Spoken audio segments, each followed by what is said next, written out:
మనము ఒక లాంగ్వేజ్ ఇప్పుడు నేను తెలుగు అంటే ఒక 5, 6 ఇయర్స్‌కే మనము ఏ టీచర్ లేకుండా, ఏ టెక్స్ట్ బుక్ లేకుండా అట్‌లీస్ట్ కమ్యూనికేట్ చేయగలుగుతున్నాము. హ్మ్. మనం ఎందుకు ఇంత 12 ఇయర్స్, 14 ఇయర్స్ ఇంగ్లీష్ చదువుకొని కూడా ఇన్ని టెక్స్ట్ బుక్స్, ఇన్ని టీచర్స్ ఇంత ఇది ఉన్నా గానీ మనం ఎందుకు మాట్లాడలేకపోతున్నాం? Ultimately communication skills okay. ఎక్కడ లోపం జరుగుతుందనేది రీసెర్చ్ జరుగుతుంది హ్మ్. ఇప్పటికి కూడా. సో, నేను దాంట్లో కూడా చాలా ఇన్నోవేటివ్ టీచింగ్ మెథడాలజీస్ కూడా రూపొందిస్తున్నానండి. ఓకే. అందరికి ఒకటేలాగా కాకుండా మనం అర్థం చేసుకోవాలి. హ్మ్. ఎవరికి ఎలాంటి ప్రాబ్లమ్ ఉంది ఇంగ్లీష్ లెర్నింగ్‌లో, ఎవరికి ఎలాంటి మెథడ్స్ వర్క్ అవుతాయి. ఇదంతా కూడా మేము ఓకే. ఇది రీసెర్చ్ ఓకే. చేస్తాం. మెయిన్ థింగ్ చాలా కాలేజెస్ ఆఫర్ చేస్తూ ఉంటాయి. చాలా కాలేజెస్‌లో సేమ్ కమ్యూనికేషన్ గాని, ఇంగ్లీష్ డిపార్ట్మెంట్స్ చాలా ఉంటాయి. How different are you from them? And what is your Saint Joseph USP అంటే ఏం చెప్తారు?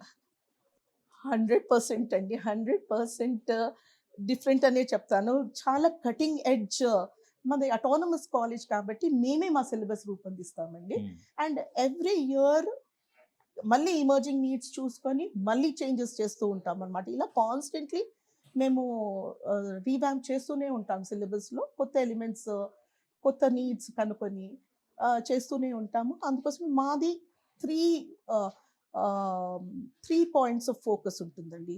Communication skills. Hmm. Okay. English not only for reading, writing hmm. But communication skills. తర్వాత హ్యాండ్లింగ్ లైక్ వర్క్ స్పేస్‌లో ఉండాల్సిన skills. హ్మ్. తర్వాతనేమో work place etiquette లాంటివి అన్నీ. హ్మ్. అండ్ మేము తర్వాత లైఫ్ స్కిల్స్ అని కూడా చెప్పొచ్చు. ఎందుకంటే ప్రతి లాంగ్వేజ్ లెసన్ అనేది ఒక మోరల్ వాల్యూస్‌తో కూడినదై ఉంటుంది. So, hmm. We always take care to see that latest values ఏం కావాలి హ్మ్. వాళ్ళకు. హ్మ్. ఎమోషనల్ ఇంటెలిజెన్స్, క్రిటికల్ థింకింగ్ ఇవన్నీ కూడా ఉండేలాంటి lessons, poems, environmental consciousness, national consciousness ఇవన్నీ కూడిన సిలబస్ చేస్తుంటామండి. హ్మ్. అండ్ వాళ్ళ క్లాస్ రూమ్‌లో యాక్టివిటీస్ కూడా చాలా డిఫరెంట్ ఉంటాయి. లైక్ జామ్ అని, ఇదని వాళ్ళతో మాట్లాడిపిస్తాము, రోల్ ప్లే చేపిస్తాము. హ్మ్. ఇట్స్ నాట్ లైక్ వాళ్ళు ఏదో మేము చెప్పామా, వాళ్ళు ఎగ్జామ్స్ రాసామా, ఇలా మూస పద్ధతిలో ఉండదనమాట. మా హ్మ్. లాంగ్వేజ్ టీచింగ్ కానీ, ఇది ఓకే. కానీ. కొత్త మెథడ్స్ యూజ్ చేస్తాము. అండ్ కొత్త సిలబస్ రూపొందిస్తాము. కొత్త మాడ్యూల్స్ చేస్తాము.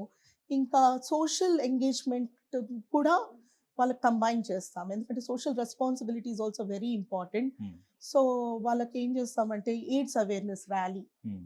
లాంటివి తీసుకెళ్తామనమాట. హ్మ్. హ్మ్. అండ్ లిటరరీ ఫెస్ట్‌కి తీసుకెళ్ళాము. ఓకే. ఫీల్డ్ ట్రిప్స్ అంటే ఏదో ఇది కాకుండా hmm. Because we want to be life long learners అండి.